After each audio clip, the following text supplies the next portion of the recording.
بسم الله الرحمن الرحيم. أعوذ بالله السميع العليم من الشيطان الرجيم من همزه ونفخه ونفثه ثم قست قلوبكم من بعد ذلك فهي كالحجارة أو أشد قسوة وإن من الحجارة لما يتفجر منه الأنهار وإن منها لما يشقق فيخرج منه الماء وَإِنَّ مِنْهَا لَمَا يَهْبِطُ مِنْ خَشْيَةِ اللَّهِ وَمَا اللَّهُ بِغَافِلٍ عَمَّا تَعْمَلُونَ۔ سورۃ البقرہ آیت نمبر 74۔ آیت نمبر کیا ہے؟ 74 سے ہم سبق کا آغاز کر رہے ہیں۔ اس سے پہلے 73 تک ہم پڑھ چکے تھے۔ تو ایک واقعہ ہم پڑھ رہے تھے کہ بنو اسرائیل کو اللہ رب العالمین نے یہ حکم دیا کہ تم گائے کو ذبح کرو۔ خیر انہیں بہت سارے سوالات کیے اور آخر کار پھر انہیں گائے کو ذبح کر دیا۔ گائے کو ذبح کیا تو ایک قتل ہوا تھا اور یہ نہیں پتہ چل رہا تھا کہ قاتل کون ہے۔ تو اللہ تعالیٰ نے ان کو یہ حکم دیا، سورۃ البقرہ آیت نمبر 73، فَقُلْنَا اضْرِبُوهُ بِبَعْضِهَا كَذَلِكَ يُحْيِي اللَّهُ الْمَوْتَى وَيُرِيكُمْ آيَاتِهِ لَعَلَّكُمْ تَعْقِلُونَ۔ اس کا ترجمہ ہم پڑھ چکے تھے۔ اللہ تعالیٰ فرماتے ہیں کہ ہم نے کہا کہ اس گائے کا ایک حصہ اس میت کے ساتھ لگاؤ، پھر کیا ہوگا؟ پھر وہ میت زندہ ہو جائے گی اور وہ شخص زندہ ہو گیا اور اس نے بتا دیا کہ میرا قاتل کون ہے۔ جو جھگڑا تھا وہ ختم ہو گیا اور قاتل کا پتہ چل گیا۔ اور یہ بہت بڑی ایک نشانی تھی اور اللہ کی طرف سے معجزہ تھا کہ اللہ تعالیٰ نے ان لوگوں کی آنکھوں کے سامنے مردہ کو زندہ کر دیا۔ اور فرمایا کذالک یحیی اللہ الموتى، اور اسی طرح اللہ تعالیٰ مردوں کو زندہ کرتا ہے، ویریکم آیاتہ، اور دکھاتا ہے تم کو آیات، اپنی آیات، لعلکم تعقلون، تاکہ تم عقل اختیار کرو، تاکہ تم سمجھو۔ تو یہ آیات اللہ تعالیٰ تمہیں دکھاتا ہے اور یہ ایک بہت بڑی نشانی اللہ تعالیٰ نے ان کو دکھا دی۔ اب اس کا تقاضا کیا تھا کہ وہ مومن بن جاتے، ایمان لے آتے، لیکن وہ ایمان نہ لائے۔ تو اللہ تعالیٰ نے ان کی سختی کا ذکر کیا ہے کہ ان کے دل کس قدر سخت ہو چکے تھے، پتھر سے زیادہ سخت دل یہ لوگ تھے کہ اپنی آنکھوں سے نشانی دیکھ رہے ہیں اور پھر بھی ایمان نہیں لا رہے۔ تو ان کے دلوں کی تشبیہ اللہ تعالیٰ نے دی ہے، مثال بیان کی ہے کہ پتھر جس طرح سخت ہوتا ہے اس طرح سے ان کے دل سخت ہے۔ ترجمہ دیکھیے، ثم کا مطلب ہوتا ہے پھر، قست قلوبکم، سخت ہوگے، قلوبکم تمہارے دل۔ قلوب کہتے ہیں دلوں کو، اور اس کی واحد کیا آتی ہے؟ قلب، قاف لام با، قلب۔ تو قلب ایک دل کو کہتے ہیں اور اس کی جمع کیا ہے؟ قلوب۔ قلوبکم کا مطلب کیا ہوگا؟ تمہارے دل۔ ثم پھر قست، سخت ہوگے، قلوبکم تمہارے دل، من بعد ذالک، اس کے بعد، فہی کالحجارتی، تو وہ کالحجارتی، پتھر کی طرح تھے۔ حجارہ کہتے ہیں پتھر کو، اور کالحجارہ کا مطلب ہوگا پتھر کی طرح، تو وہ پتھر کی طرح، او اشد قسوہ، یا اس سے بھی زیادہ سخت۔ اشد کا مطلب ہے شدید، بہت زیادہ، بہت زیادہ، قسوتاً سخت، اس سے بھی زیادہ سخت ہوگا۔ وَإِنَّ مِنَ الْحِجَارَةِ، اور بے شک، من الحجارتی، پتھروں میں سے ایسے بھی ہیں، لما یتفجر، کہ جس سے پھوٹ پڑتی ہے، منہ، اس سے، الانہار، نہریں۔ پتھروں میں سے بعض پتھر کیسے ہیں کہ جن سے نہریں پھوٹتی ہیں۔ وَإِنَّ مِنْهَا، اور بے شک، منہا، ان میں سے، یعنی ان پتھروں میں سے، لما، جو، یشقق، پھٹ پڑتے ہیں، فَيَخْرُجُ مِنْهُ الْمَاء، تو نکلتا ہے ان سے، اس پتھر سے، الماء، پانی۔ وَإِنَّ مِنْهَا، اور بے شک ان میں سے، یعنی ان پتھروں میں سے ایسے بھی ہیں، لما یہبط، جو گر پڑتے ہیں، من خشیت اللہ، اللہ کی خشیت سے، اللہ کے خوف سے، اللہ کے ڈر سے۔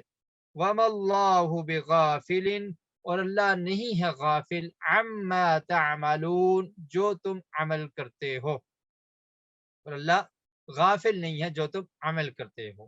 تو اس آیت میں اللہ تعالیٰ نے ان کے دلوں کی سختی کو بیان کیا ہے کہ اتنا بڑا معجزہ انہوں نے دیکھ لیا، اپنی آنکھوں سے ان نے یہ نشانی دیکھ لی، اور اس کے باوجود بھی وہ ایمان نہ لائے، تو ثم قست قلوبکم، ان کے دل سخت ہو گئے۔ سخت کیسے ہوئے؟ پتھروں کی طرح۔ اصل میں قاسی کہتے ہیں ایسی چیز کو کہ جو دوسری چیز سے اثر کو قبول کرتی ہو اور متاثر ہونے کی صلاحیت رکھتی ہو۔ اسی طرح جو انسان کا دل ہے یہ متاثر ہو جاتا ہے آیات سے، واعظ و نصیحت سے، یہ متاثر ہوتا ہے۔ لیکن اگر یہ اس کے اندر سے یہ صلاحیت ختم ہو جائے تو اس کو کیا کہتے ہیں؟ قاسی۔ سخت ہو گیا، یہ صلاحیت ہی ختم ہو گئی، اب یہ اثر کو قبول ہی نہیں کر رہا۔ تو اسی طرح یہ دلائل اور آیات سے متاثر ہونے کی صلاحیت ان سے کھو چکی تھی، تو ان کے دل سخت ہو گئے۔ اور یہ دلوں کی سختی یہ بہت بری چیز ہے۔ نرمی کو پیارے رسول صلی اللہ علیہ وسلم پسند فرمایا کرتے تھے۔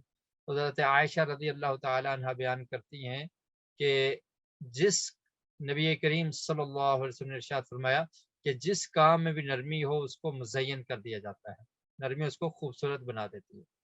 تو دلوں کی سختی یہ بہت بڑی بیماری ہے، اس بیماری سے بچنا چاہیے۔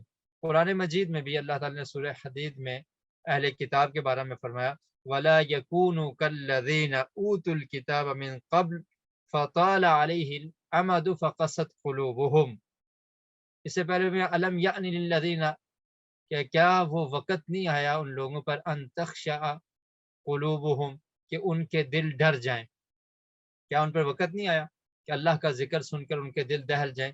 اور پھر فرمایا کہ تم ان لوگوں کی طرح نہ ہو جانا، وَلَا يَكُونُوا كَالَّذِينَ أُوتُوا الْكِتَابَ، ان لوگوں کی طرح نہ ہو جانا جن کو کتاب دی گئی ہے تم سے پہلے، فَطَالَ عَلَيْهِ الْأَمَدُ، ان پر ایک لمبی مدت گزر گئی، یعنی انبیاء علیہ السلام آئے پھر وہ چلے گئے اور ایک مدت گزر گئی، پھر کیا ہوا کہ انہوں نے اعمال کو ترک کر دیا، دین پر عمل کرنا چھوڑ دیا، فَقَسَتْ قُلُوبُهُمْ، تو ان کے دل سخت ہو گئے، تم نے ایسا نہیں کرنا۔ اور اس ان کے دل بھی اس طرح سے سخت ہو چکے تھے، اللہ تعالیٰ نے فرمایا کل حجارہ، پتھر کی طرح، جیسے پتھر سخت ہے، او اشد و قسوہ، یا اس سے بھی زیادہ سخت۔ اور پھر پتھروں کا بھی شکوہ تھا کہ اللہ تعالیٰ ہمارے اندر اگرچہ سختی ہے لیکن ہم اتنے سخت نہیں ہیں، ہمارے اندر سے تو نہریں نکلتی ہیں پتھر سے، پتھر کے اندر سے پانی نکلتا ہے، نہر نکل جاتی ہے، پتھر پھٹ جاتا ہے، اور کتنے ایسے پہاڑ ہیں کہ وہ زمین پر گرتے ہیں، ٹوٹ جاتے ہیں۔ تو سختی کے باوجود اللہ کا خوف اور خشیت ان کے اندر بھی موجود ہے، تو اللہ تعالیٰ نے ان کے شکوے کو بھی دور کر دیا، فرمایا وَإِنَّ مِنَ الْحِجَارَةِ، کہ پتھر بھی سب سخت نہیں ہیں، یہ لوگ ان کے دل پتھروں کی طرح اس سے زیادہ سخت ہو چکے ہیں، حالانکہ پتھروں کی حالت کیا ہے کہ ان میں سے بعض ایسے ہیں کہ جن کے اندر سے نہر بہتی، نہریں نکلتی ہیں، اور کچھ ایسے ہیں کہ جن کے اندر سے پانی نکلتا ہے اور وہ پھٹ جاتے ہیں، پانی نکلتا ہے، اور کچھ ایسے ہیں کہ جو گر جاتے ہیں اللہ کی خشیت سے، اللہ کے خوف سے۔ تو اس سے یہ بھی معلوم ہوتا ہے کہ جو ایسی مخلوقات ہیں جن کو اللہ نے عقل نہیں دیا ان کے اندر بھی شعور پایا جاتا ہے، جیسے یہ پتھر ہیں، اللہ کے خوف کی وجہ سے یہ گرتے بھی ہیں اور یہ پھٹتے ہیں، ان کے اندر سے پانی نکلتا ہے اور ان کے اندر سے نہریں جاری ہوتی ہیں، تو یہ کس وجہ سے ہوتا ہے؟ اللہ کے خوف کی وجہ سے۔ تو اللہ کا ڈر ان کے اندر بھی، یعنی جتنی بھی مخلوقات ہیں اگر وہ صاحب عقل نہیں ہیں اس کے باوجود ان کے اندر شعور پایا جاتا ہے، اور جس کی وجہ سے وہ اللہ کا خوف رکھتی ہیں۔ ایسے ہی دنیا میں جتنی مخلوقات ہیں وہ اللہ تعالیٰ کی تسبیح بھی بیان کرتی ہیں۔ قرآن مجید میں اللہ تعالیٰ نے ارشاد فرمایا، سورہ بنو اسرائیل ہے، اس کی آیت نمبر 44، وَإِن مِّن شَيْءٍ إِلَّا يُسَبِّحُ بِحَمْدِهِ وَلَٰكِن لَّا تَفْقَهُونَ تَسْبِيحَهُمْ، کہ جو بھی چیز ہے، وَإِن مِّن شَيْءٍ، جو بھی چیز ہے، إِلَّا يُسَبِّحُ بِحَمْدِهِ، وہ اپنے رب کی حمد بیان کرتی ہے، تسبیح بیان کرتی ہے، لیکن تم ان کی تسبیح کو سنتے نہیں ہو۔ اور ایسے سورہ نور میں اللہ تعالیٰ نے ارشاد فرمایا، أَلَمْ تَرَ أَنَّ اللَّهَ يُسَبِّحُ لَهُ مَن فِي السَّمَاوَاتِ وَالْأَرْضِ، کیا تم نے دیکھا نہیں ہے کہ جو کچھ آسمانوں اور زمین میں ہے وہ اللہ تعالیٰ کی تسبیح بیان کرتے ہیں۔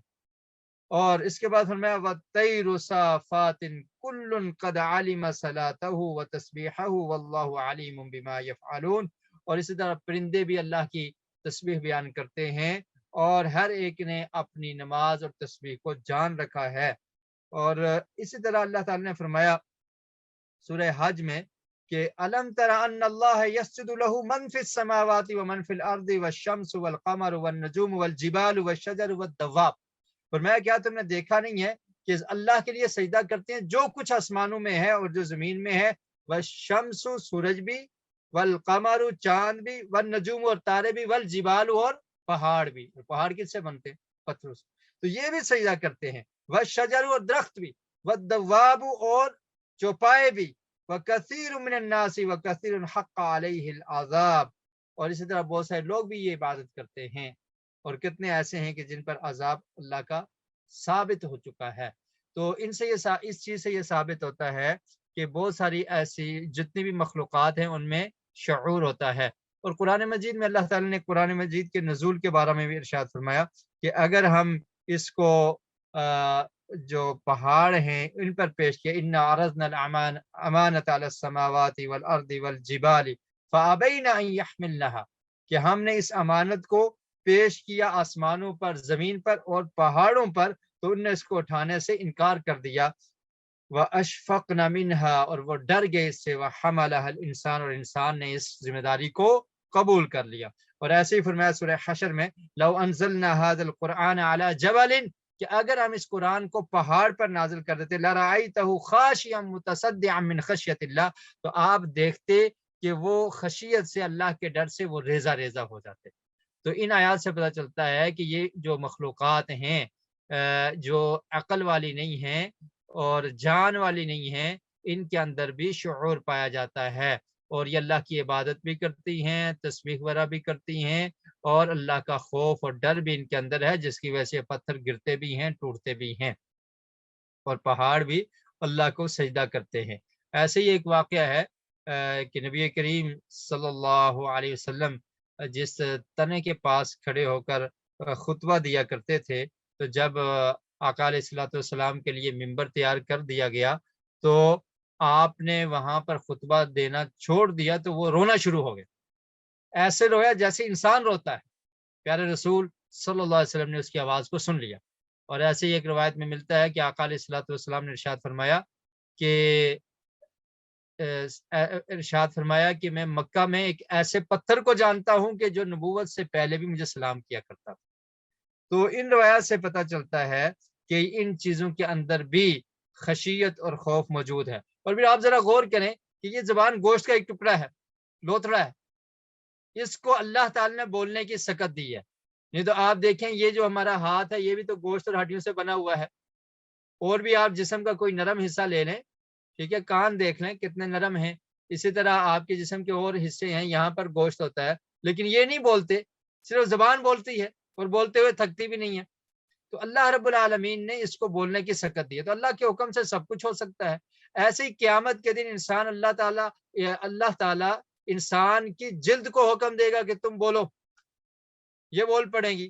قرآن مجید میں سورہ حامیم سجدہ میں ہے، آیت نمبر 21 ہے، وَقَالُوا لِجُلُودِهِمْ لِمَ شَهِدْتُمْ عَلَيْنَا، کہ قیامت کے دن انسان کہے گا، اپنی جلد سے کہے گا، چمڑے سے کہے گا کہ تم ہمارے خلاف گواہی دے رہے ہو، کیوں تم ہمارے خلاف گواہی دے رہے ہو؟ تو وہ کیا، یہ جلد اور اس کا چمڑا کیا کہے گا؟ قَالُوا أَنْطَقَنَا اللَّهُ الَّذِي أَنْطَقَ كُلَّ شَيْءٍ وَهُوَ خَلَقَكُمْ أَوَّلَ مَرَّةٍ وَإِلَيْهِ تُرْجَعُونَ، کہ ہمیں بولنے کا حکم اس اللہ نے دیا ہے جس کے حکم سے ہر چیز بول سکتی ہے، اور اس نے تمہیں پیدا کیا ہے، پہلی دفعہ اسی نے پیدا کیا تھا، اور تم نے اسی کی طرف لوٹ کر جانا ہے۔ تو یہ اللہ رب العالمین جس کو حکم دیں تو وہ بول سکتا ہے۔ صحیح مسلم میں یہ حدیث ہے جو میں نے آپ کے سامنے رکھی تھی کہ اللہ کے رسول نے فرمایا کہ میں مکہ میں ایک ایسے پتھر کو پہچانتا ہوں جو مجھے بعثت سے قبل سلام کہا کرتا تھا۔ اور ایسے صحیح البخاری میں ایک معروف حدیث ہے، آقا علیہ الصلوۃ والسلام نے ارشاد فرمایا احد کے بارے میں، ھذا جبل یحبنا ونحبہ، کہ یہ پہاڑ ہم سے محبت کرتا ہے۔ اب پہاڑ پتھروں کا بنا ہوا کیسے محبت کرتا ہے؟ تو اس کے اندر شعور ہے نا، تو یہ پہاڑ ہم سے محبت کرتا ہے، ہم اس سے محبت کرتے ہیں۔ تو بتانے کا مقصد یہ تھا کہ یہ جو چیزیں ہیں ان کے اندر بھی خشیت اور خوف ہوتا ہے، اور شعور ان کے اندر پایا جاتا ہے۔ تو ان کے دل پتھروں کی طرح سخت ہو گئے۔ ابھی آپ سے ایک سوال کیا جائے گا، اور وہ سوال پول لانچ کر دیں گے، ہماری ایڈمن ٹیم سے کوئی پول کو لانچ کر دے تاکہ آپ اس کا جواب دیں، اور پھر ہم اگلی آیت کی طرف منتقل ہوتے ہیں۔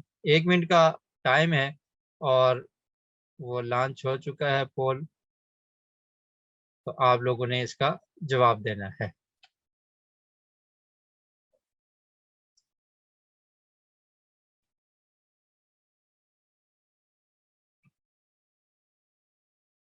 أفتطمعون أن يؤمنوا لكم وقد كان فريق منهم يسمعون كلام الله ثم يحرفونه من بعد ما عقلوه وهم يعلمون وَإِذَا لَقُوا الَّذِينَ آمَنُوا قَالُوا آمَنَّا وَإِذَا خَلَا بَعْضُهُمْ إِلَى بَعْضٍ قَالُوا أَتُحَدِّثُونَهُمْ بما فتح الله عليكم ليحاجوكم به عند ربكم افلا تعقلون۔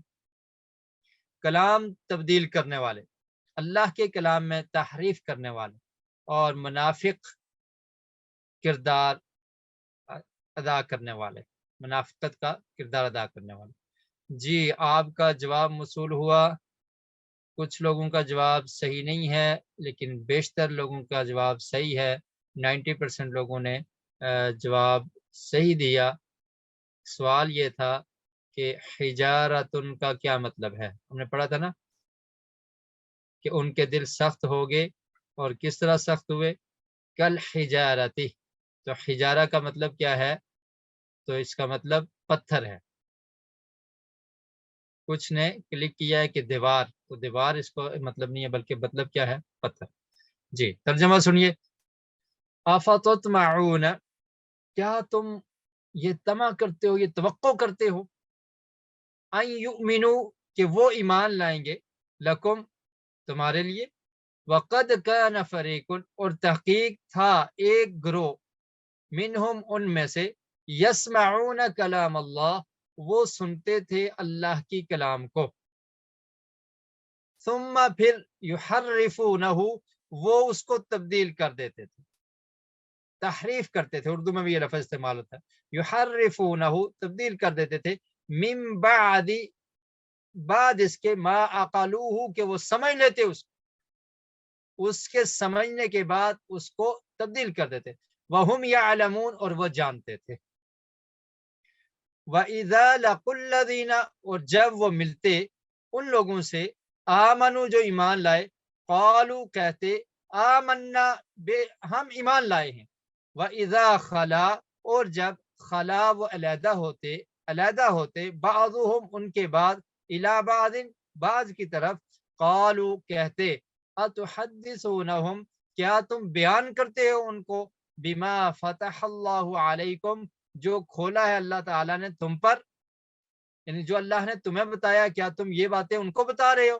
لیحاجوکم، تاکہ وہ جھگڑا کریں یا تمہارے خلاف حجت قائم کریں اس کے ساتھ، عند ربکم، تمہارے رب کے ہاں، افلا تعقلون، کیا تم عقل نہیں رکھتے؟ تو آیت نمبر 75، اس میں اللہ تعالیٰ نے فرمایا کہ مسلمانوں کو فرمایا کہ کیا تم یہ توقع رکھتے ہو کہ یہ اہل کتاب ایمان لے آئیں گے، یہود و نصارہ یہ مومن بن جائیں گے، یؤمنوا لکم، ایمان لے آئیں گے؟ حالانکہ ان کی حالت کیا ہے، ان یہودیوں کی حالت کیا ہے کہ ان کے آباء و اجداد میں ایسے لوگ بھی تھے، وَقَدْ كَانَ فَرِيقٌ مِّنْهُمْ، ایک جماعت ایسی تھی، یسمعون کلام اللہ، جو اللہ کی کلام کو تورات کو سنتے تھے اور اس کو سمجھتے بھی تھے، جانتے بھی تھے، سمجھنے کے باوجود اور یہ جاننے کے باوجود کہ یہ اللہ کا کلام ہے، اس میں تحریف کر دیتے تھے، تبدیلی کر دیتے تھے۔ تبدیلی کیسے کرتے تھے؟ آیت کو ہی تبدیل کر دیتے تھے، یا اس کا معنی، مفہوم چینج کر دیتے تھے، یعنی جو اس کا معنی ہے کلام اللہ کا وہ معنی نہیں بلکہ اپنی خواہشات کے مطابق اس کا معنی لے لیا کرتے، اور لوگوں کو خوش کرنے کے لیے اس کے مطابق آیات سے ایسے مسئلے استنباط کر کے ان کو بتا دینا کہ تاکہ لوگ خوش ہو جائیں، یا دنیاوی مال بٹورنے کے لیے آگے ذکر آ رہا ہے، تو اس لیے وہ کیا کرتے تھے؟ تحریف اور تبدیلی کر دیا کرتے تھے۔ تو فرمایا کہ ایسے بدبخت لوگ یہ کہاں ایمان لانے والے ہیں، کیا تم توقع کرتے ہو کہ یہ لوگ ایمان لائیں گے؟ ان نے تو ایسے کیا کہ کلام اللہ کو سمجھنے کے باوجود اس میں تحریف کر دی، چینجنگ کر دی۔ اور پھر آپ دیکھیے تو رات میں وہ آیات جن میں نبی کریم صلی اللہ علیہ وسلم کے بارے میں بشارت تھی، ان لوگوں نے چینج کر دی، اب آپ کو نہیں ملیں گی، اس کو تبدیل کر دیا گیا۔ کرسچن نے بھی ایسے کیا اور یہود نے بھی ایسے کیا۔ اس لیے ہم کہتے ہیں کہ یہ جو کتابیں ان کی موجود ہیں تو یہ تحریف شدہ ہیں، یہ اوریجنل حالت میں نہیں ہے، اصل نہیں ہے۔ آپ دیکھیں گے تو آپ کو ترجمہ در ترجمہ ٹرانسلیشن ہی ملے گی، کوئی انگلش میں ٹرانسلیٹ ہے، کوئی اردو میں ہے، کوئی عربی میں ہے، کوئی کس زبان میں ہے۔ اصل جو زبان تھی عبرانی زبان، وہ تو ان کے جو بڑے بڑے پریچر ہیں، جو مبلغ ہیں، ان کو بھی نہیں آتی۔ قرآن مجید یہ ایسی کتاب ہے لا ریب فیہ، جس میں کوئی شک نہیں ہے، اور اس کی حفاظت کا ذمہ اللہ تعالی نے لیا۔ اس کے کسی ایک لفظ کو کوئی تبدیل نہیں کر سکتا۔ ایک لفظ کو تبدیل کرے گا تو ایک بہت بڑی جماعت ہے جو نبی کریم صلی اللہ علیہ وسلم کے زمانہ سے لے کر اب تک چل رہی ہے، جن کے سینوں میں قرآن محفوظ ہے، وہ کھڑے ہو جائیں گے۔ یہ اللہ تعالیٰ نے اس کی حفاظت کا ذمہ لیا ہوا ہے اور اس کی حفاظت ہو رہی ہے۔ یہ اللہ تعالیٰ اس کی حفاظت، انا نحن نزلنا الذکر وانا له لحافظون، کہ بے شک ہم نے اس کو نازل کیا اور ہم ہی اس کی حفاظت کرنے والے۔ تو خیر میں یہ کہہ رہا تھا کہ یہ ایسے کیا کرتے تھے کہ تبدیل کر دیا کرتے تھے، معنی اور مفہوم کو تبدیل کر کے غلط فتوے دے دیا کرتے تھے۔ آج بھی بعض ایسے مسلمانوں میں گمراہ فرقے موجود ہیں کہ جو اپنی بات کو ثابت کرنے کے لیے قرآن و سنت سے دلائل بناتے ہیں، یعنی وہ دلیل بنتی نہیں ہے لیکن اس کو بنانے کی کوشش کرتے ہیں، اور پھر بسا اوقات اپنی مرضی سے اپنے بزرگوں کا فتویٰ دے دیتے ہیں اور پھر کہتے ہیں کہ یہ شریعت ہے۔ ڈرنا چاہیے اللہ کے عذاب سے، اور اس کو شریعت بنا دیا جاتا ہے، حالانکہ شریعت کس چیز کا نام ہے؟ قرآن اور سنت کا نام ہے۔ اور پھر یہ باور کرواتے ہیں کہ شاید یہی وہ حکم ہے جو قرآن و سنت میں موجود ہے، جب آپ دیکھیں گے تو موجود نہیں ہوگا۔ تو اس طرح سے یہ لوگ اس طرح سے تبدیلی اس میں کیا کرتے تھے۔ تو اللہ تعالیٰ نے فرمایا کہ اے مسلمانوں، کیا تم یہ طمع رکھتے ہو کہ یہ ایمان لے آئیں گے؟ یہ ایمان لانے والے نہیں ہیں۔ وَإِذَا لَقُوا الَّذِينَ آمَنُوا، اور جب وہ ملتے ہیں ان لوگوں سے جو ایمان لائے۔ اب ان کی ایک اور کنڈیشن اور حالت بیان ہو رہی ہے کہ جب وہ ملتے ہیں ان لوگوں سے جو ایمان لائے، یعنی مومنین سے جب ان کی ملاقات ہوتی ہے تو یہ منافقت کرتے ہیں۔ پیچھے آپ نے منافقین کے بارے میں پڑھا، لیکن یہودیوں میں بھی ایسے لوگ تھے کہ جو منافقوں والا کردار ادا کیا کرتے تھے۔ تو جب مومنین سے ملتے تو کیا کہتے؟ آمنا، ایمان لے آئے۔ جب بعض بات کے ساتھ علیحدہ ہوتے تو کہتے یار تم ان کو وہ باتیں بتا رہے ہو جو ہماری کتاب میں لکھی ہوئی ہے کہ نبی کریم صلی اللہ علیہ وسلم کی آمد ہوگی، کتابوں میں یہ لکھا ہوا تھا نا کہ ایک نبی آنے والے ہیں، اس طرح کی باتیں تم بتا رہے ہو ان کو، کل قیامت کے دن یہ تمہارے خلاف حجت قائم کریں گے کہ ان نے تو اپنے منہ سے ہمیں یہ بات بتائی تھی کہ ایک نبی آنے والا ہے اور ہماری کتابوں میں یہ لکھا ہوا ہے، اس کے اوصاف موجود ہیں، اس کی بشارت موجود ہے، اس کے باوجود انہیں اس بات کو قبول نہیں کیا، مومن نہیں بنے، ایمان نہیں لائے، تو یہ تو کل قیامت کے دن ہمارے خلاف یہ باتیں پیش کریں گے، تم ان کو یہ کیوں بتا رہے ہو؟ اتحدثونہم بما فتح اللہ علیکم، جو اللہ نے تمہیں بتایا تم ان کو نہ بتاؤ، تو یہ تمہارے خلاف کل کو یہ حجت پیش کر دیں گے۔ جی اس آیت میں بھی شاید کوئی سوال ہے، مجھے ابھی کنفرم نہیں ہے، تو پول لانچ کر دیا جائے۔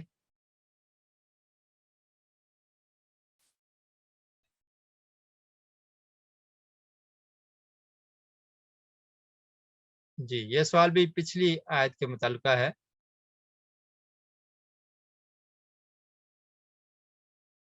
جی آپ جواب دیں، ہم اگلی آیت کی طرف چلتے ہیں۔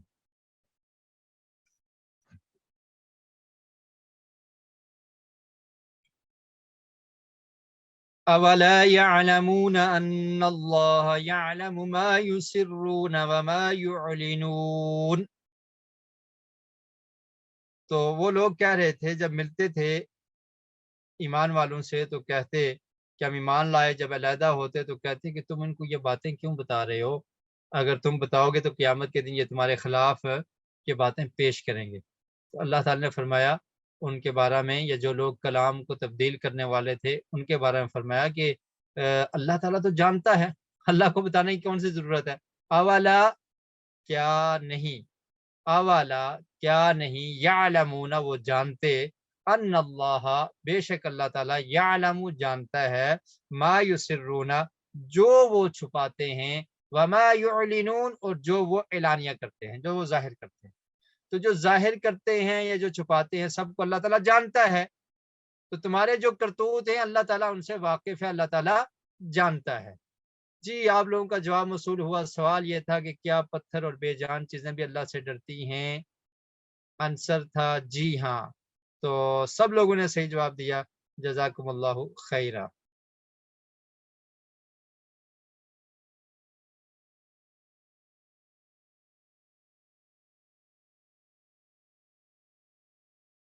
تو اس آیت میں ہم نے یہ پڑھا اولا یعلمون ان اللہ یعلم ما یسرون وما یعلنون، کہ وہ کہتے ہیں کہ اللہ کے سامنے یہ دلیل پیش کریں گے تو اللہ تعالیٰ تو جانتا ہے جو مخفی ہو جو ظاہر ہو، سب کو اللہ تعالیٰ جانتا ہے، تو اللہ تعالیٰ سے کچھ بھی مخفی نہیں ہے۔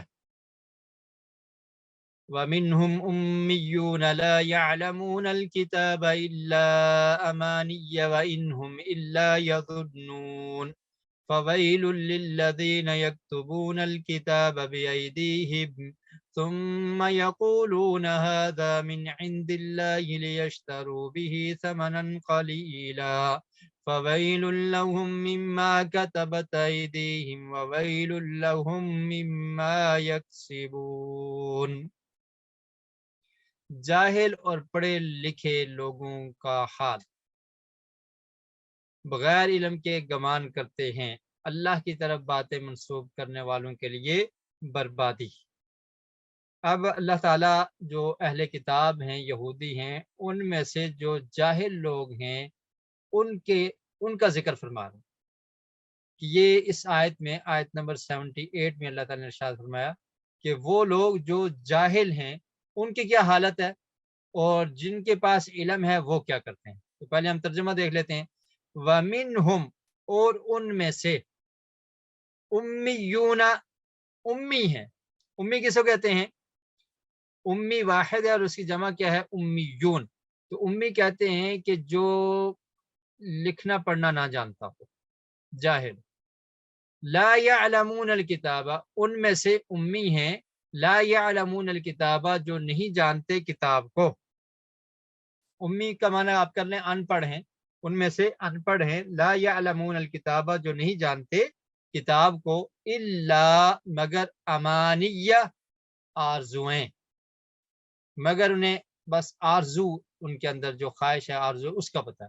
وَإِنْهُمْ اور نہیں ہے وہ، الا مگر یظنون گمان کرتے۔ فَوَيْلٌ لِلَّذِينَ فَوَيْلٌ تو بڑی ہلاکت ہو، لِلَّذِينَ ان لوگوں کے لیے، یکتبون الکتاب جو لکھتے ہیں کتاب کو، بِأَيْدِيهِمْ اپنے ہاتھوں کے ساتھ۔ ید ایک ہاتھ کو کہتے ہیں اور ایدی اس کی کیا ہے؟ جمع ہے۔ بِأَيْدِيهِمْ اپنے ہاتھوں کے ساتھ۔ ثم یقولون پھر وہ کہتے ہیں، هذا من عند اللہ یہ اللہ کی طرف سے ہے، لیشتروا تاکہ وہ حاصل کریں، تاکہ وہ خریدیں، یہ معنی بھی کیا جاتا ہے، لیشتروا تاکہ وہ حاصل کریں، بھی اس کے ذریعے، ثمنا قلیلا تھوڑی قیمت۔ فویل لہم تو بڑی ہلاکت ہو ان کے لیے، بربادی ہو ان کے لیے، خرابی ہے ان کی، مما کتبت جو انہوں نے لکھا، مما جو کتبت ایدیہم لکھتے ہیں ان کے ہاتھ، وویل لہم اور ہلاکت ہو ان کے لیے، مما یکسبون جو وہ کماتے ہیں، جو وہ حاصل کرتے ہیں۔ یعنی ہاتھوں سے لکھ کر اس کو یہ کہتے ہیں کہ یہ اللہ کی طرف سے ہے تاکہ دنیاوی مال بٹور لیں، تو ان لوگوں کے لیے ہلاکت ہو، ان کے ہاتھوں کے لیے ہلاکت، اور جو ان کی کمائی ہے اس کے لیے ہلاکت اور بربادی ہو ان کے لیے۔ تو اللہ تعالیٰ نے آیت نمبر 78 سورۃ البقرہ اس میں ارشاد فرمایا کہ جو ان میں سے ان پڑھ لوگ ہیں تو ان کی حالت کیا ہے، وہ کیا کرتے ہیں؟ وہ صرف اٹکل پچو لگاتے ہیں، گمان کرتے ہیں، بس جو اپنی آرزو ہے اس کے مطابق کہتے ہیں۔ مثلا وہ کیا سمجھتے ہیں کہ ہمارے بڑوں میں بڑے بڑے انبیاء گزرے ہیں، اللہ کے اولیاء گزرے ہیں، بڑے ولی گزرے ہیں، تو اللہ تعالیٰ ہمیں عذاب نہیں دے گا، ہم تو بخشے بخشائے ہیں، ہم جو مرضی کرتے رہے، ہمیں کوئی نہیں پوچھنے والا۔ اللہ تعالیٰ نے جہنم تو ہمارے لیے تیار ہی نہیں کی، ہمیں اللہ تعالیٰ نے جہنم میں ڈال کے کیا کرنا ہے؟ یہ نہیں ہو سکتا بس۔ تو یہ کیا ہے؟ ان کے پاس علم نہیں ہے، نالج نہیں ہے، بس اپنے منہ سے ایسی باتیں کر دیں، اپنی آرزو کے مطابق جو دل میں آتا ہے وہ کیا دیتے ہیں۔ آج آپ دیکھیے مسلمانوں میں سے بھی ایسے لوگ ہیں جن کی حالت یہ ہے کہ ان کو کچھ نہیں آتا، کچھ نہیں پتا، ان کو قرآن مجید کا نہیں پتا، قرآن میں کیا لکھا ہوا ہے اس کا بھی نہیں پتا ہوگا، لیکن اگر آپ ان کے سامنے بیٹھ جائیں گے ایسی ایسی باتیں نکال کے وہ کریں گے کہ جو ان کی آرزو ہے، جو تمنا ہے، اس کو اسلام کا لبادہ اڑانے کی کوشش کریں گے کہ بس یہ بہت بڑا مبلغ ہے اور بہت ہی اچھی بات کر رہا ہے، حالانکہ جہالت والی باتیں ہوتی ہیں ساری۔ ایسے ہوا، اور پھر نعوذ باللہ اس طرح کی باتیں کی جاتی ہیں اور پھر ان کو منسوب کر دیا جاتا ہے۔ پیر عبد القادر جیلانی صاحب نے ایسے کہا تھا، ان کی یہ کرامت تھی۔ حضرت علی رضی اللہ تعالیٰ عنہ کا یہ مقولہ ہے، ان کا یہ فرمان ہے، اور پھر نبی کریم صلی اللہ علیہ وسلم کی طرف بھی منسوب کر دیا جاتا ہے کہ آقا علیہ الصلوۃ والسلام نے یہ فرمایا۔ دین میں یہ بات ہے، اسلام میں یہ بات، جو ان کی تمنا ہے اس کو نعوذ باللہ اسلام کا لبادہ اڑا کر تو پیش کرنے کی کوشش کرتے ہیں۔ تو فرمایا کہ اہل کتاب میں بھی کچھ ایسے ہیں کہ جو ان پڑھ ہیں، کتاب کا علم نہیں رکھتے، سوائے آرزو کے انہیں کچھ نہیں پتا، تو جو ان کی آرزویں ہیں ان کو ہی وہ بیان کرتے ہیں اور ان کو سمجھتے ہیں وَإِنْهُمْ إِلَّا يَظُنُّونَ، اور بس صرف گمان کرتے ہیں، جو ان کے ذہن میں وہ سوچتے ہیں۔ تو یہ اس طرح کی خوش فہمی ان میں تھی کہ ہم جہنم میں نہیں جائیں گے، ہم جو ہے نا انبیاء کی اولاد میں سے ہیں، اللہ تعالیٰ کا بڑا فضل ہوا ہے ہمارے بڑوں پر، تو بس ہم تو بخشے ہوئے ہیں۔ کیا خیال ہے؟ آج کل کہا جاتا ہے نا ہم سید ہیں، نمازیں کس نے پڑھنی ہے؟ اور نمازیں تو تم پڑھو، ہمیں کیا ضرورت ہے، ہم تو پہنچے ہوئے ہیں، تمہاری نماز یہاں پر ہوتی ہے، ہماری نماز کہاں پر ہوتی ہے؟ کوئی کہتا ہے بغداد میں ہوتی ہے، کوئی کہتا ہے میں مکہ میں ہی پڑھاتا ہوں، ادھر بیٹھے بیٹھے میں مکہ پہنچ جاتا ہوں، ادھر بیٹھے بیٹھے میں مدینہ پہنچ جاتا ہوں، نعوذ باللہ۔ اس طرح کے لوگ بھی پائے جاتے ہیں، ڈرنا چاہیے ایسے لوگوں کو اللہ تعالیٰ سے۔ فَوَيْلٌ لِّلَّذِينَ يَكْتُبُونَ الْكِتَابَ، اور اب علم والوں کے بارے میں فرمایا کہ جو ان میں علم والے ہیں ان کی حالت کیا ہے؟ یہ تو ان پڑھ ہے نا، ان کی حالت یہ ہے، اور جو علم والے ہیں ان کی حالت کیا ہے؟ اس میں ہمارے لیے بھی عبرت ہے، ہم نے بھی سمجھنا ہے کہ ہم مسلمان، اللہ تعالیٰ نے ہمیں قرآن دیا، اور قرآن ہونے کے باوجود اس کو ہم سمجھتے نہیں، پڑھتے نہیں، اور اپنے وہم و گمان اور اپنی گمان اور آرزوؤں کے مطابق باتیں کرتے رہتے ہیں۔ اور جن کو اللہ تعالیٰ نے علم دیا ان میں سے کتنے ایسے لوگ ہیں کہ جو غلط فتوے دے دیتے ہیں دنیا کے مال حاصل کرنے کے لیے، لوگوں کو خوش کرنے کے لیے، اور لوگ خوش نہیں ہوتے۔ اللہ تعالیٰ کو راضی کیجیے، اللہ کو خوش کیجیے، لوگ نہیں خوش ہو سکتے۔ اور خاص کر کے یہ معاملہ پیش آتا رہتا ہے اہل علم کے ساتھ، علماء کے ساتھ، کہ جب آپ کسی جگہ پر درس دیتے ہیں، کسی جگہ پر آپ پڑھا رہے ہیں، کوئی آپ حق والی بات کریں گے تو کسی کے خلاف آپ نے کر دی تو اس نے کہنا آپ تو مول سے چھٹی کریں نا، جائیں بس، ہمیں اور ٹیچر بہت ہے۔ وجہ کیا ہے؟ کہ اس نے وہ بات بیان کر دی کہ جو مینجمنٹ کے اندر یا جو انتظامیہ ہے اس میں یہ خرابی پائی جا رہی تھی، وہ بیان کر دی استاد محترم نے، وہ بیان کر دی عالم نے، تو بس اب یہ یہاں پر نہیں چل سکتا۔ یہ تو حالت ہوتی ہے۔ وجہ کیا کہ ہمارے اندر برداشت نہیں ہے، ہم اپنی غلطی کو ماننے کے لیے تیار نہیں ہوتے۔ تو پھر کیا ہوتا ہے؟ پھر علماء بھی ایسا کرتے ہیں کہ چلو یار ان کو خوش کرنے کے لیے ایسی حدیثیں سنا دو ان کو جس سے یہ خوش ہو جائے۔ ہاں سود کھاتے ہیں، کھانے دو، مجھے تنخواہ تو دے رہے ہیں نا۔ یہ نہیں بیان کرنا کہ سود حرام ہے، نعوذ باللہ۔ کیا خیال ہے؟ اگر کوئی حرام کاروبار کر رہے ہیں کرنے دو نا یار، مجھے تو دے رہے ہیں نا۔ تو جب حق نہیں بیان ہوگا تو پھر ان کے لیے کیسے عذاب آیا، آگے آپ پڑھیں گے تو اللہ تعالیٰ ہمارے حالوں پر رحم فرمائے۔ فویل للذین، فرمایا کہ ہلاکت تو ایسے لوگوں کے لیے جو اپنے ہاتھ سے کتاب کو لکھتے ہیں، پھر کیا کہتے ہیں ھذا من عند اللہ، یہ اللہ کی طرف سے ہے تاکہ وہ تھوڑی قیمت حاصل کر لیں۔ دنیا کے مال کو بٹورنے کے لیے انہوں نے ایسے کیا، اللہ تعالیٰ نے فرمایا کہ ان کے ہاتھ بھی ہلاک ہو جائیں اور جو وہ کماتے ہیں وہ بھی ہلاک ہے، ہلاکت ہے اس کے لیے بھی۔ تو یہ ان میں سے جو تعلیم یافتہ طبقہ تھا تو اس کی حالت اللہ تعالیٰ نے بیان کی ہے کہ وہ ایسے کرتے ہیں۔ جی، بعض لوگوں نے اس سے یہ سمجھا ہے کہ قرآن مجید کی فروخت کرنا بھی ناجائز قرار دے دیا ہے، کیونکہ کیا فرمایا کہ ھذا من عند اللہ لیشتروا بہ ثمنا قلیلا، کہ وہ اسے تھوڑی قیمت حاصل کرتے ہیں۔ یہ بات نہیں ہے، قرآن مجید کو پرنٹ کیا جاتا ہے اس کے بعد محنت ہوتی ہے، اس کو فروخت کرنا جائز ہے، لیکن یہاں پر مطلب یہ ہے کہ غلط فتوے دے کر قیمت حاصل کرنا یہ درست نہیں ہے۔ قرآن کی آیات کو تبدیل کر کے اپنی من کے مطابق یا لوگوں کی خواہشات کے مطابق فتوے دے دیں اور قیمت وصول کریں تو وہ درست نہیں ہے۔ جی شاید اس میں بھی کوئی سوال ہے، وہ سوال بھی شیئر کر دیا جائے اور ہم آگے چلتے ہیں۔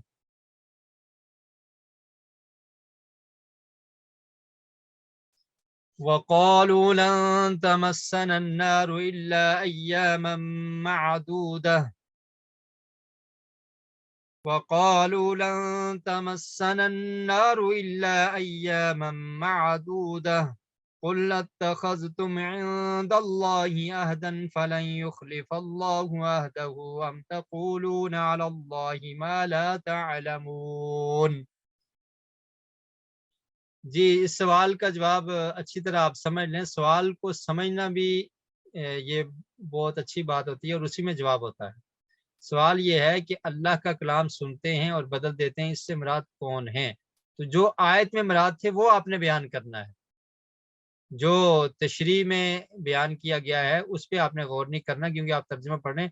آیت میں جو بیان کیا گیا ہے کہ کون لوگ ہیں جو بدل دیتے تھے، تو اس کا ذکر آپ نے کرنا ہے، جواب میں اس کا ذکر کرنا ہے کہ وہ کون سے لوگ ہیں جو بدل دیتے تھے۔ ٹھیک ہے؟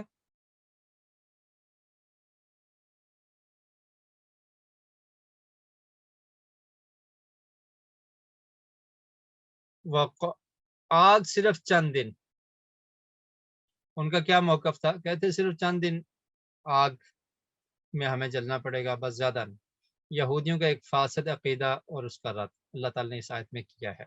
وقالوا، اور وہ کہتے تھے، لن تمسنا النار، نہیں چھوئے گی ہمیں آگ، نہیں ٹچ کرے گی ہمیں آگ، الا مگر ایام معدودہ، ایام کہتے ہیں دنوں کو، یوم کی جمع کیا ہے؟ ایام، الا مگر ایام دن، معدودہ گنے ہوئے چند دن ہمیں آگ میں جانا پڑے گا بس۔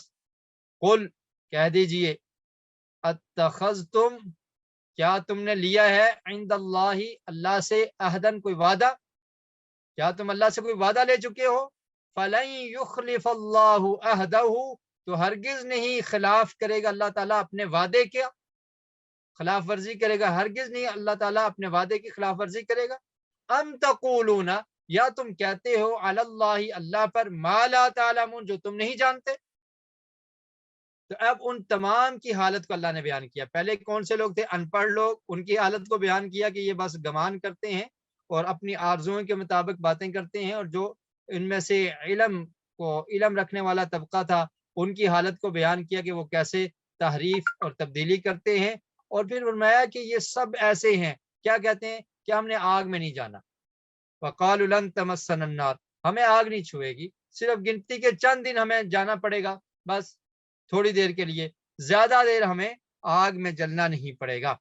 اس کے بارے میں ایک روایت بھی ہے، صحیح بخاری میں ہے، حضرت ابو ہریرہ رضی اللہ تعالیٰ عنہ، جی وہی اس کے راوی ہیں غالباً، ہاں جی، حضرت ابو ہریرہ رضی اللہ تعالیٰ عنہ بیان کرتے ہیں کہ ایک دفعہ رسول اللہ صلی اللہ علیہ وسلم نے جو خیبر کے یہودی تھے ان سے سوال کیے بہت سارے، ان میں سے ایک سوال یہ کیا کہ من اہل النار، آگ والے کون ہیں، جہنم کن کے لیے ہے، آگ میں جانے والے کون لوگ ہیں؟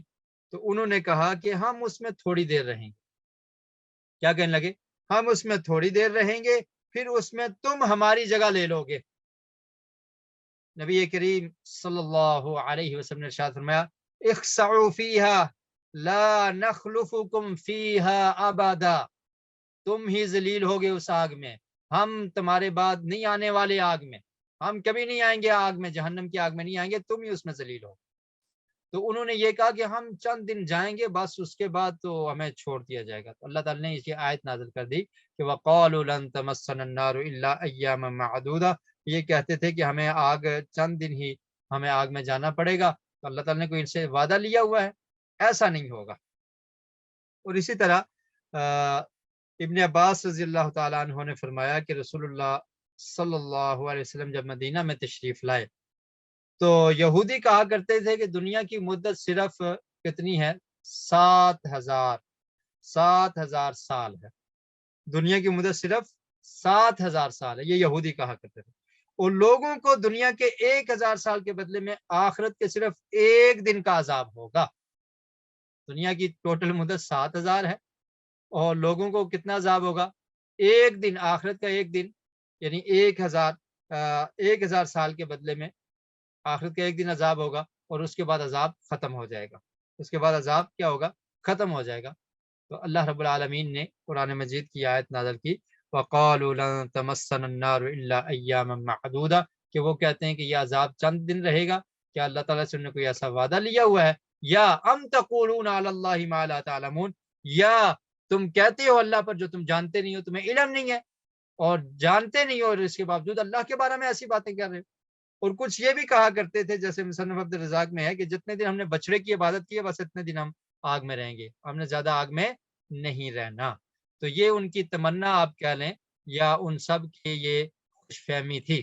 تو اللہ تعالیٰ نے اس چیز کا رد کر دیا اس آیت میں.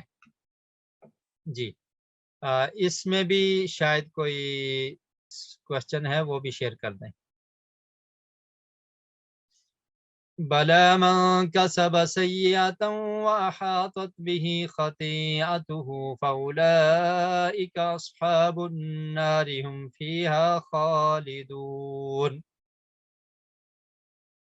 وَالَّذِينَ آمَنُوا وَعَمِلُوا الصَّالِحَاتِ أُولَئِكَ أَصْحَابُ الْجَنَّةِ هُمْ فِيهَا خَالِدُونَ.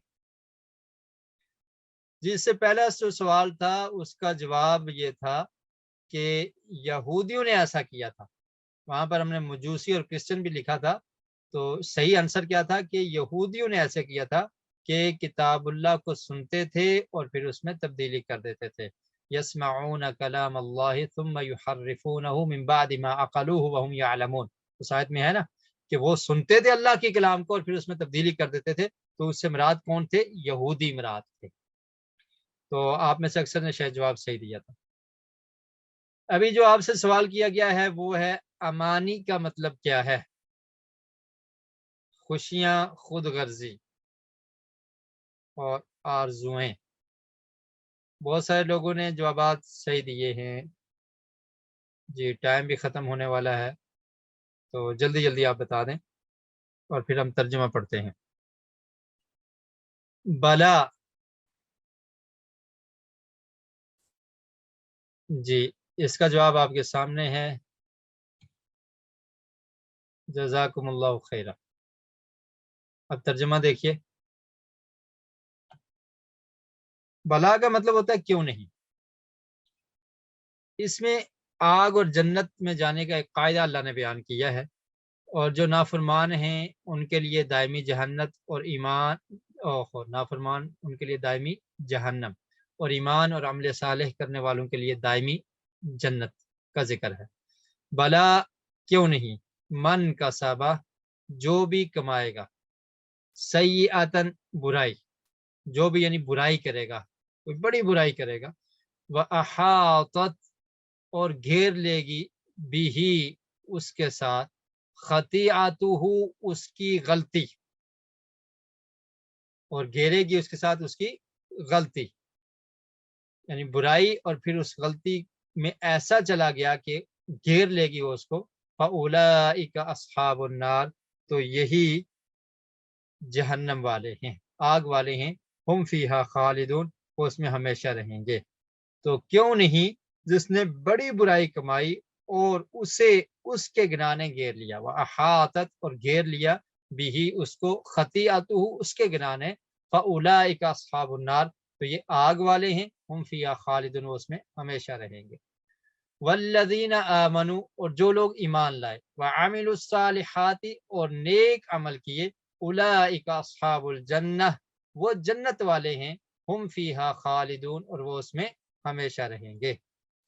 تو پیچھے یہودیوں نے یہ کہا کہ وقالوا لن تمسنا النار الا ایاما معدودہ، کیا ہم تو آگ میں چند دن جائیں گے. تو اللہ تعالیٰ نے فرمایا کہ ایسا نہیں ہے. اللہ تعالیٰ نے کوئی تم سے وعدہ نہیں کیا ہوا کہ تم چند دن جہنم میں رہو گے اور اس کے بعد تمہیں نکال دیا جائے گا.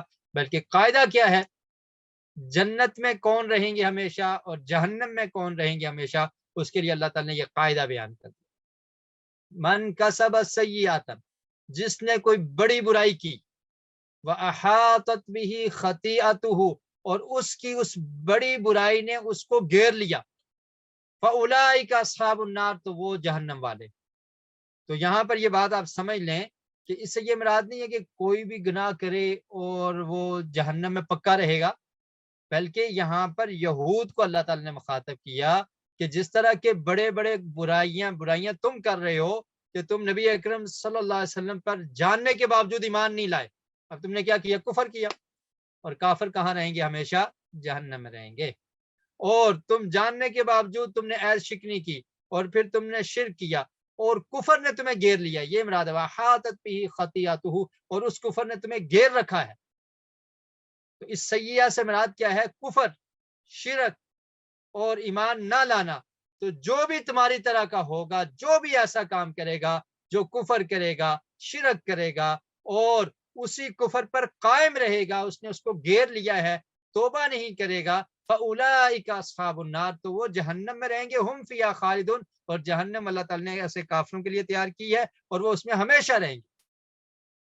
اسی طرح کی ایک آیت ہے قرآن مجید میں، سورہ انعام آیت نمبر 82، اللہ تعالیٰ نے ارشاد فرمایا الذین آمنوا ولم یلبسوا ایمانہم بظلم، فرمایا کہ وہ لوگ جو ایمان لائے اور جن ایمان کے ساتھ ان نے ظلم کو نہیں ملایا۔ اب صحابہ اکرام نے اللہ کے رسول سے دریافت کیا کہ اللہ کے رسول، ہم مومن ہیں لیکن ظلم تو کبھی ہو جاتا ہے، کبھی کسی پر تھوڑی بہت زیادتی بھی ہو جاتی ہے، تو کامیاب تو وہ ہیں کہ جو ایمان کے ساتھ ظلم کو نہیں ملاتے، تو اس کا کیا مطلب ہے؟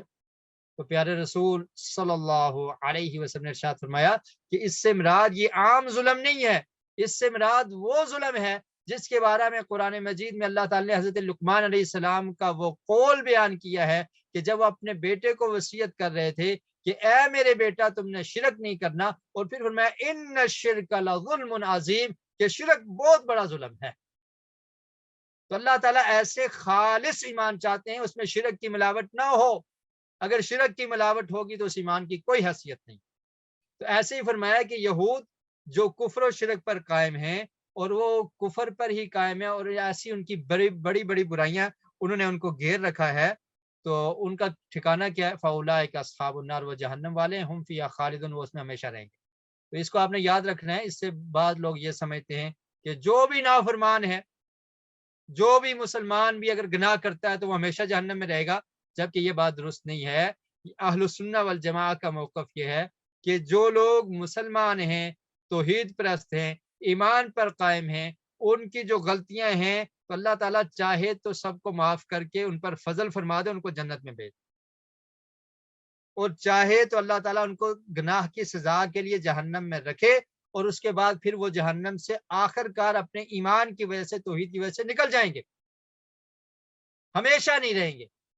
لیکن جس نے شرک کیا اور جو کفر پر قائم رہا تو وہ ہمیشہ جہنم میں رہے گا۔ تو اس سے مراد وہ یہود ہیں کہ ان کی جو حالت تھی اور جس طرح سے وہ کفر پر قائم تھے، تو ان کے اعمال کا ان کو کوئی اجر نہیں ملے گا، بلکہ وہ جہنم میں رہیں گے۔ قرآن مجید میں اللہ تعالیٰ نے کفار کے متعلق فرمایا وَقَدِمْنَا إِلَى مَا عَمِلُوا مِنْ عَمَلٍ فَجَعَلْنَاهُ هَبَاءً مَنْثُورًا، کہ وہ جو عمل لائے ہیں تو ان کو کوئی عمل بھی قبول نہیں ہوگا، بلکہ اس کو کیا کریں گے؟ ہم بکھرا ہوا غبار بنا دیں گے، ہباء منثورا، کیونکہ انہوں نے گناہ اتنا بڑا کیا ہے کہ اللہ کے ساتھ کفر کیا، تو وہ معافی نہیں ملے گی جب تک انسان توبہ کر کے مسلمان نہیں بن جاتا۔ اور اس کے بعد جو جنت ہے کن کے لیے، اس کے لیے بیان کر دیا والذین آمنوا وعملوا الصالحات، اور جو لوگ مومن ہیں اور نیک اعمال کرتے رہے، اولئک اصحاب الجنت هم فیہا خالدون، وہ جنت والے ہیں اور اس میں ہمیشہ رہیں گے۔ جی آگے چلتے ہیں۔ آپ کے میسیج بہت زیادہ مجھے نظر آ رہے ہیں، لیکن یہ سبق ختم کر کے پھر ان کو دیکھیں گے انشاءاللہ۔ وَإِذْ أَخَذْنَا مِيثَاقَ بَنِي إِسْرَائِيلَ لَا تَعْبُدُونَ إِلَّا اللَّهَ وَبِالْوَالِدَيْنِ إِحْسَانًا وَذِي الْقُرْبَى وَالْيَتَامَى وَالْمَسَاكِينِ وَقُولُوا لِلنَّاسِ حُسْنًا وَقُولُوا لِلنَّاسِ حُسْنًا وَأَقِيمُوا الصَّلَاةَ وَآتُوا الزَّكَاةَ ثُمَّ تَوَلَّيْتُمْ إِلَّا قَلِيلًا مِّنكُمْ وَأَنتُمْ مُعْرِضُونَ۔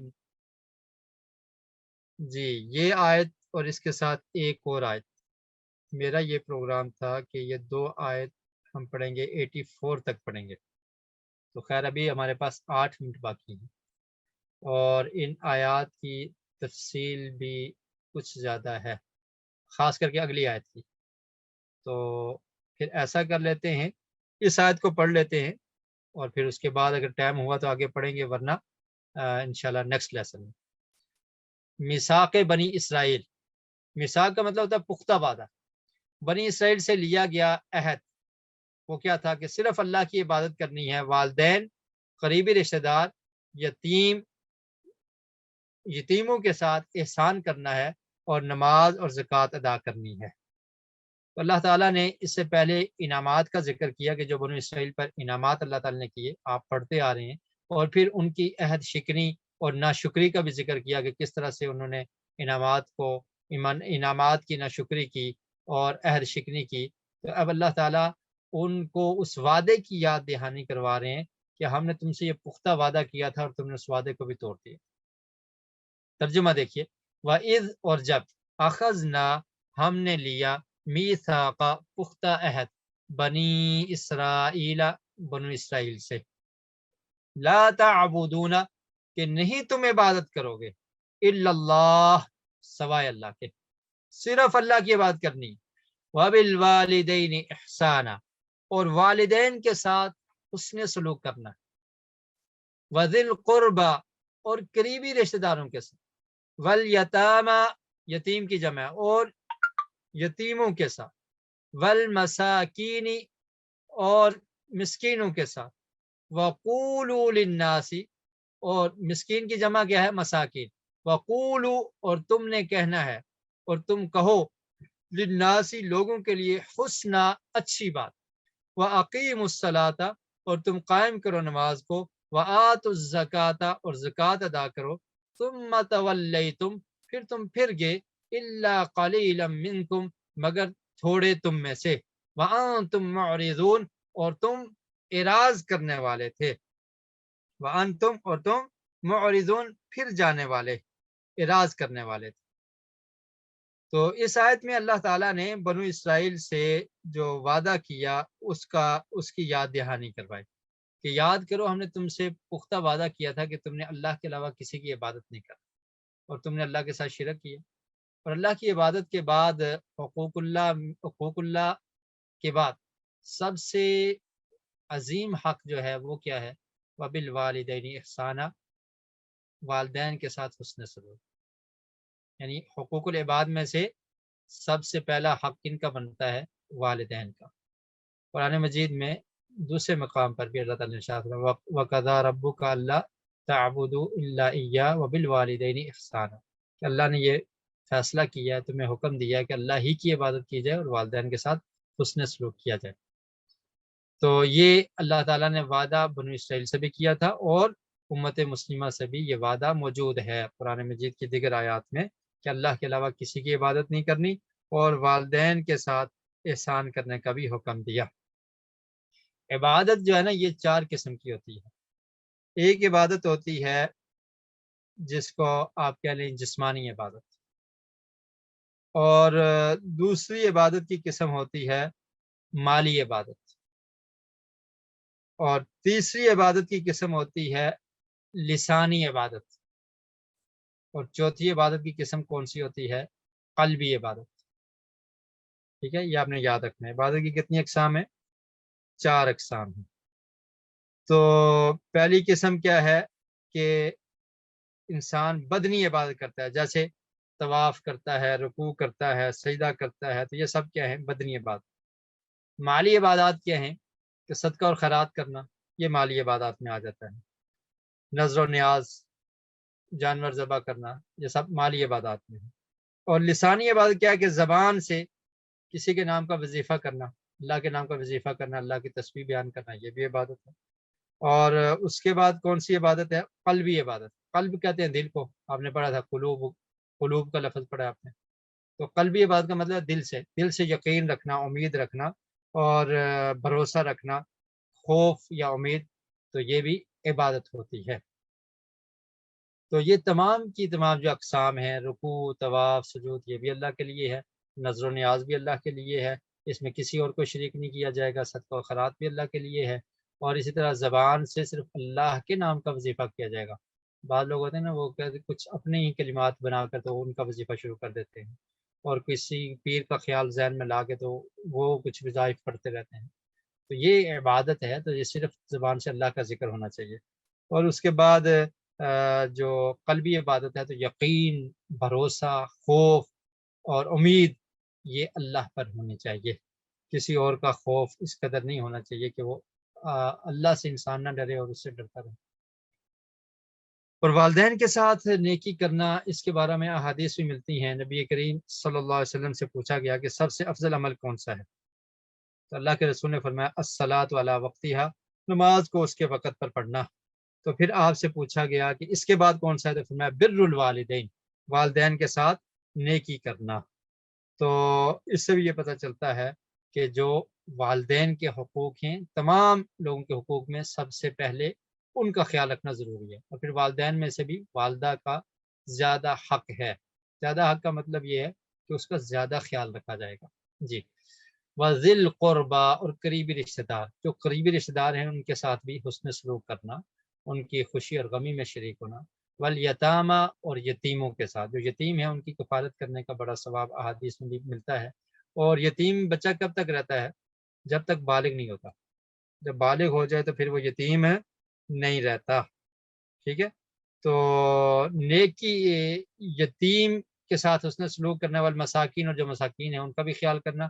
وقولوا للناس حسنا، لوگوں سے اچھی بات کرنا. اچھی بات کیا ہے؟ ابن کثیر رحمۃ اللہ علیہ فرماتے ہیں کہ اچھی بات یہ ہے کہ لوگوں کو برائی سے روکنا، نیکی کا حکم دینا، اور اچھے انداز سے بات کرنا، حسن سلوک سے پیش آنا. اور یہ ان کو تو حسنا، وقولوا للناس حسنا کا حکم ہے. اور امت مسلمہ کو اللہ رب العالمین نے قرآن مجید میں یہ حکم دیا ہے وَقُلْ لِعِبَادِي يَقُولُ الَّتِي هِيَ أَحْسَنُ، حسنا سے بھی زیادہ کہ بہت ہی اچھا انداز وہ اپنائے. کہ میرے بندوں سے کہہ دو کہ جب بات کریں تو بہت زیادہ اچھی کہیں، سب سے اچھی بات کہیں. اور اس کے بعد پھر واقیم الصلاۃ وآتوا الزکات، نماز کا حکم ان کو بھی تھا اور امت مسلمہ کو بھی حکم ہے، زکات کا حکم بھی ان کو تھا. ثم تولیتم، تو اللہ تعالیٰ نے فرمایا کہ پھر گئے تم نے یہ کام نہیں کیے، جو وعدہ کیا تھا اس وعدے کی پاسداری نہیں کی. ذرا آپ غور کریں کیا ہم کر رہے ہیں؟ کیا خیال؟ والدین کے ساتھ حسن سلوک ہو رہا ہے، قریبی رشتہ داروں کے ساتھ بغاوت، حسد، دشمنیاں، لڑائیاں، جھگڑے، سب کچھ چل رہا ہے. کبھی قربت کا خیال رکھتے ہوئے حسن سلوک بھی کیا. والیتامى، یتیموں کا مال ہڑپ کر جانا، یہ تو عام سی بات ہے، اللہ معاف فرما. والمساکین، جو مسکین ہے مسکین رہے، میں اپنے گھر سے کھاتا ہوں، مجھے اس کی کیا ضرورت. وقولوا للناس حسنا، لوگوں سے اچھی بات کرنا. ہمیں تو احسن، بہت اچھی بات کرنے کا کہا گیا ہے. تو ہم کتنی اچھی بات کرتے ہیں. واقیموا الصلاۃ، نمازوں کو پڑھتے ہیں، چھوڑ دیا سب کچھ. یہ عہد شکنی ہے، یہ بے ایمانی ہے. وآتوا الزکات، زکات دیتے ہیں؟ نہیں. کون دیتا ہے زکات؟ ثم تولیتم الا قلیلا منکم، اللہ تعالیٰ نے فرمایا کہ تم نے تو وعدے خلافی کی ہوئی ہے. الا قلیلا منکم، اور پھر دیکھیے رب العالمین کا انصاف کہ اللہ تعالیٰ نے جو تھوڑے تھے ان کا علیحدہ ذکر کر دیا کہ سارے ایسے نہیں ہیں. تم پھر گئے الا قلیلا منکم، مگر تھوڑے تم میں سے کچھ ایسے بھی تھے کہ جو اس وقت اپنے رسولوں پر ایمان لائے، ان کی اطاعت اور فرمانبرداری کرتے رہے. اور پھر جب نبی کریم صلی اللہ علیہ وسلم کی بعثت ہوئی تو آقا علیہ الصلوۃ والسلام پر بھی ایمان لے آئے، کیونکہ ان کو پتا تھا کہ ہماری کتابوں میں لکھا ہوا بشارت موجود ہے، انجیل میں بھی، تورات میں بھی. تو وہ ایمان لے آئے. تو اللہ تعالیٰ نے ان کا علیحدہ ذکر کر دیا الا قلیلا منکم، مگر تھوڑے ایسے ہیں جنہوں نے اعراض نہیں کیا، جنہوں نے منہ نہیں موڑا، جنہوں نے عہد شکنی نہیں کی، وعدوں کو پورا کیا. وانتم معرضون، اور تم میں سے جو زیادہ تھے وہ کیا ہیں؟ اعراض کرنے والے، منہ کو پھیرنے والے. تو یہ اللہ تعالیٰ نے ان کی عہد شکنی اور جو ان سے پختہ وعدہ لیا تھا اس کا ذکر کیا کہ تم نے کیسے وعدوں کو توڑا ہے۔ تو اس میں ہمارے لیے بھی سبق ہے کہ یہ جتنی چیزیں یہاں پر بیان ہوئی ہیں قرآن مجید میں، احادیث میں، ان تمام چیزوں کا حکم ہمیں دیا گیا ہے۔ صرف اللہ کی عبادت کرنی ہے، شرک نہیں کرنا، والدین کے ساتھ حسن سلوک، قریبی رشتہ داروں کا خیال، یتیموں کا خیال۔ آقا علیہ الصلوۃ والسلام کا ارشاد ہے نا کہ یتیم کی کفالت کرنے والا اور میں جنت میں ایسے ہوں گے، 2 انگلیوں کی طرف اشارہ کیا۔ مساکین کا خیال، تمام چیزوں کا ہمیں حکم ہے، تو ہم کس قدر ان حکموں کی پاسداری کرتے ہیں۔ اس سے آگے جو ہے نا انشاءاللہ ہم نیکسٹ لیسن میں پڑھیں گے۔ اللہ رب العالمین سے دعا ہے کہ اللہ تعالی ہمیں قرآن مجید کو پڑھنے کی، سمجھنے کی اور اس پر عمل کرنے کی توفیق نصیب فرمائے۔ وآخر دعوانا الحمد للہ رب العالمین۔ سبحانک اللہم وبحمدک، اشہد ان لا الہ الا انت، استغفرک واتوب الیک۔